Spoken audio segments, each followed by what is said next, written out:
Hey everybody, do I have a good local history for you this week? So I am at Lafayette Park in South City, St. Louis. I actually walked here from my house because it's just a couple blocks. This park is beautiful. It's surrounded by like $1 million homes and it's a gorgeous day. So a beautiful park in the middle of the city.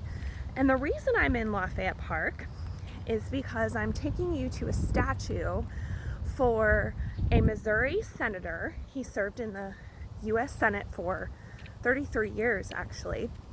And his name is Thomas Hart Benton.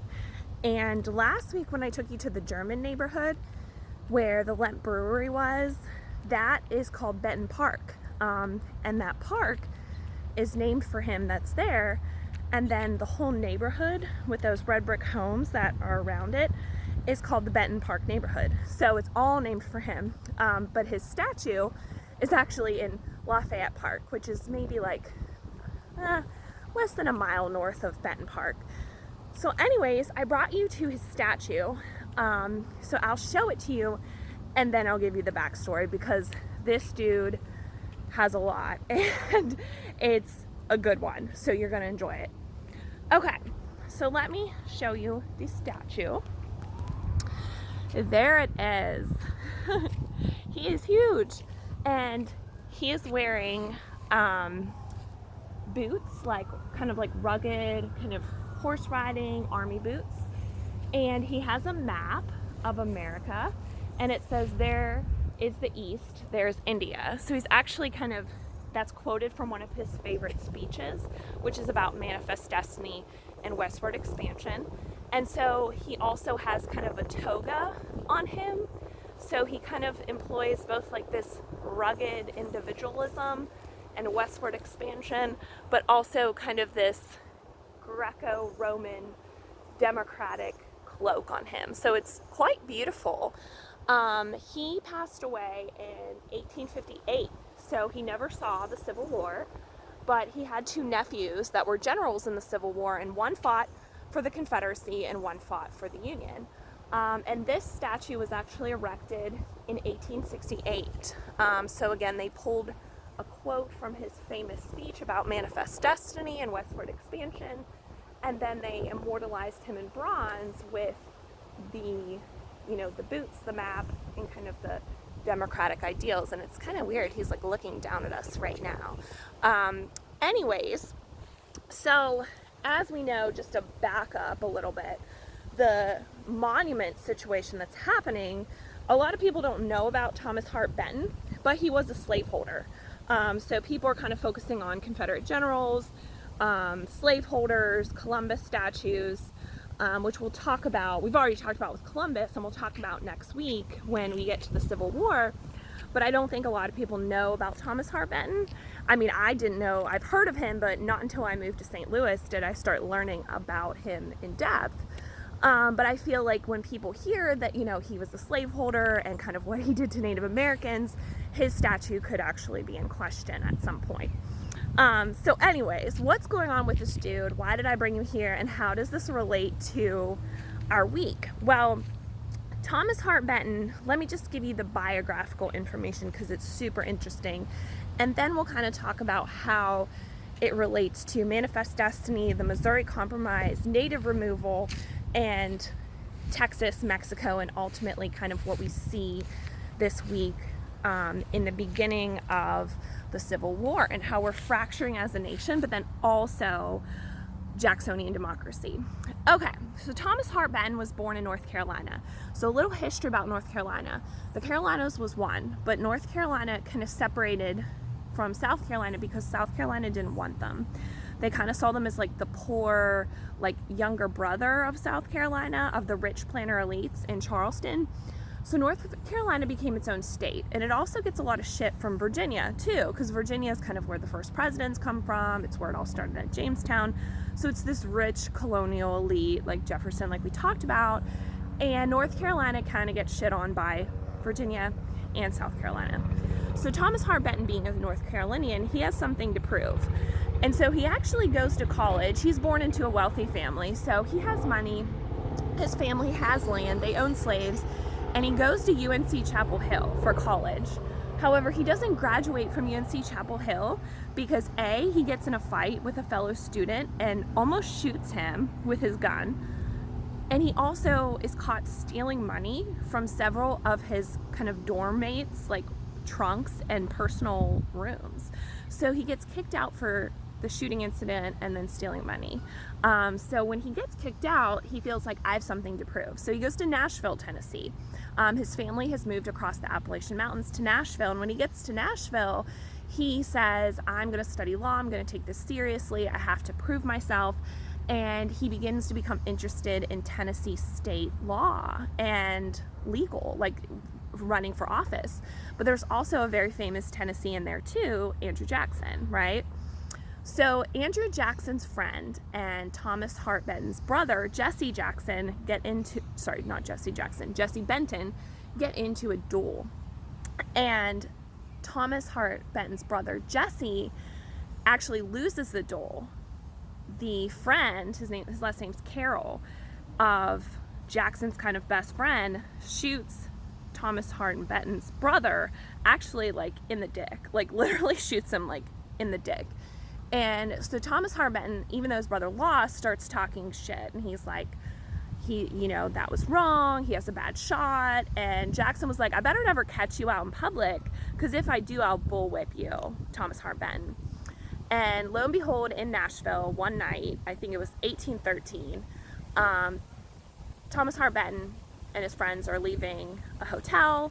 And in the stairwell, they run into Andrew Jackson and Jackson's posse, and Jackson sure enough gets out his bullwhip and he like whips Benton before he can shoot him. But then Benton's brother Jesse recovered from the dick shot and he shoots Jackson in the shoulder, and then Jackson's men jump on Thomas Hart Benton and they stab him like 5 times, and Andrew Jackson's friends carry him out and say, we'll save you. And then Benton comes out in the street and like bloody and breaks Jackson's sword, and it becomes this huge fucking, sorry, I didn't mean to swear, but yeah, that's how I felt. It was firing me up. But it was this huge mess. And so because of it, Jackson doesn't like Benton, and Benton enlists to fight in the War of 1812, and Jackson puts him like at desk duty in Washington D.C. and was like, he's going to work in Washington D.C. He'll never see the battlefield, and thus he'll never get credit of fighting for his political career. So Jackson kind of like blackballs him from the fighting, and Benton's upset, and Benton now has failed twice. He failed in North Carolina, he failed in Tennessee. And so at the end of the around 1818, he's like, I'm going to try my luck in St. Louis in Missouri, right? And he says, I'm going to come to St. Louis and settle here, try to redeem myself once again and see what happens. So what Benton does is when he gets here, he does have some money, he does have some prestige, he's educated, and he befriends the richest man in St. Louis, which is a fur trader family under the Chateau name. And so he begins working for Chateau and surveying lands and trying to take over the fur trading business from Native Americans here. And so what happens is Benton is working for Chateau, and Chateau's rival ends up going to court with him and calling him a puppy. This guy's last name is Lucas. And he says to Benton, you're a puppy for Chateau. Well, Benton doesn't like that, so he challenges Lucas to a duel. And their duel that takes place on the river, back where I had you a few weeks ago, takes place on what is known as Bloody Island. And if you ever come over to St. Louis, you'll go over the Poplar Street Bridge. Well, the island's under that bridge. So they say, we're going to meet on this island. So they have this duel, and during the duel, Benton shoots Lucas in the neck, and Lucas's bullet grazes Benton's leg. And they both survive, but Benton says, no, we need to do it again. And so they duel again, and Benton shoots Lucas right in the heart, and Lucas dies. So Benton won this duel. He has like his kind of redemption, and then he runs for Senate of Missouri. And Missouri becomes a state, as we know, a slave state in 1821. And so when Missouri enters the Union, Thomas Hart Benton, right behind me, will become the first senator of Missouri. And so he runs on a kind of pro-slavery platform. He believes African Americans, the best place for them is slavery, and because it gives them work in Christianity. And he believes that as long as slavery is happening, white men will always be supreme. They will never have to be the slave class. And so he's a man of his time. That's what he believes, but he's more interested in manifest destiny, and so that's why he's so important for this week. So what Thomas Hart Benton thinks is, he says we need to remove all Native Americans, and we need to push not only through the Louisiana Purchase, but through Oregon, through the West Coast, through Texas, through Mexico, and then on into the Pacific, right? Kind of why this is like forward to India, right? We want to make this trans-Pacific empire, and it's all going to launch from St. Louis. And the reason he does this is he sees this as an empire of trade, but also an empire for white men like him who weren't born with like the wealthiest of the wealth in Virginia or South Carolina. Who Thomas Hart Benton did own slaves, a couple dozen slaves, but not like we've seen with like the Jeffersons, and later we'll talk about with the Southern planters who owned thousands of slaves, right? So he's kind of in that lower echelon of men who have slaves, have money, but he's failed and he wants to prove himself. And he says, so when coastal elites kind of beat up us, you know, upper middle class men, we have a place to buy land and expand our empire throughout the continental US, throughout Mexico, and then obviously into the Pacific. Now, Native Americans live here. So he says he kind of, this is where him and Jackson become friends again, is Jackson's like pushing natives away out of the South to expand cotton. And Benton says, the only good Indian is a dead Indian. And so Thomas Hart Benton takes on that anti-Native American stance for westward expansion, is a staunch Democrat. Him and Jackson kind of repair their relationship because Jackson likes his stance, because Jackson likes his followers, and Benton's following him on the Democratic ticket of no natives, push slavery, you know, the whole kind of thing that you'll read about in the PowerPoint for this week. And so Thomas Hart Benton is going to spend the 1820s, 1830s, 1840s promoting commerce and expansion while pushing Native Americans, like we saw with the southeastern tribes, to reservations in Oklahoma, or waging war with them outside of St. Louis in order to essentially kill them. So this land can be for white settlement. And so if you've ever heard of the Homestead Acts, those actually take place during the Civil War after Benton's already dead. But Benton was kind of the brainchild of saying we should give free land to white settlers to come out here and have that land, begin that commerce, and kind of have this manifest destiny. And so that is Benton's policy, and it's what Benton's kind of known for, but it's definitely anti-Native. And because he is part of the Democratic Party, he is tied to slavery because he owns slaves, and the Southern Democratic Party is the party of slavery. So when you read about the Whig Party, Benton does not join the Whigs. He does not join the Whigs. He's a Democrat. And when the Whigs dissolve and Northerners become the Republican Party, Benton does not vote Republican. He stays Democrat. In fact, his daughter will marry John Fremont from California, who runs on the Republican ticket for the presidency, and he doesn't even vote for his own son-in-law because he is a staunch Democrat. Also, I should know the parties, we'll talk about it later, but the parties completely flip. So when I say Democrat in this historical time period and Republican, they've completely flipped since then, because the Democrats were the party of slavery. They were the Southern party. The Republicans were in the North. They were anti-slavery. So they will begin to flip in the 1890s, and the flip will take a few decades until the 1960s when we see them completely flip. So Democrats at this time are Southern slaveholders. And so here's where it kind of caps off the violence and the dueling of these rich men is in 1850, you'll read about it next week, this compromise, right? Like, what do we do with these new territories? And Benton wanted them, but now there's this big debacle. Are they slave? Are they free? And we're essentially on the verge of a civil war.